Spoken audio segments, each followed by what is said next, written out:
नमस्कार खबर ओडिया को आपण मानक बहुत बहुत स्वागत। तेबे चलतु आज जानिबा चाउलर निर्माल्य केमिति प्रस्तुत हुए। ଯେଉଁ ଚାଉଳ କେବଳ ଜଗନ୍ନାଥଙ୍କ ରୋଷେଇ ଘରେ ରନ୍ଧାଯାଏ ତାକୁ ଅମୁଣିଆ ଅନ୍ନ କୁହନ୍ତି। ସେଇ ଚାଉଳକୁ ରାନ୍ଧି ସାରିଲା ପରେ ତାକୁ କେବଳ ଅନ୍ନ କହନ୍ତି। ସେଇ ରନ୍ଧା ଅନ୍ନ ଯେତେବେଳେ ରୋଷେଇ ଘରୁ ବାହାରକୁ ଆସେ ସେତେବେଳେ ଏହାକୁ ଛେକ କୁହନ୍ତି। ଯେତେବେଳେ ଏହା ଭୈରବୀ ଚକ୍ରରେ ରହେ ସେତେବେଳେ ଏହାକୁ ଭୋଗ ବୋଲି କୁହନ୍ତି। ଯେବେ ଭୋଗକୁ ତିନି ଠାକୁରଙ୍କ ପାଖରେ ଲାଗି ହୁଏ ସେତେବେଳେ ଏହାକୁ ନୈବେଦ୍ୟ। ଯେତେବେଳେ ନୈବେଦ୍ୟ ବିମଳା ଠାକୁରାଣୀଙ୍କ ପାଖରେ ଲାଗି हुए ସେତେବେଳେ ଏହା ମହାପ୍ରସାଦ। ଏହି ମହାପ୍ରସାଦ ଯେତେବେଳେ ପଞ୍ଚପରମେଶ୍ୱରଙ୍କ ଆଗରେ ହୁଏ ସେତେବେଳେ ଏହା କୈବଲ୍ୟ ବୋଲି କୁହାଯାଏ। କୈବଲ୍ୟକୁ ଭକ୍ତମାନେ ଖାଆନ୍ତି ସେତେବେଳେ ଏହା ଅଭଡ଼ା ବୋଲି କୁହାଯାଏ।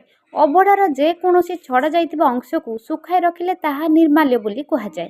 ଏହା ହିଁ ଜଗନ୍ନାଥ ସଂସ୍କୃତିର ବିଚିତ୍ରତା। ଜୟ ଜଗନ୍ନାଥ।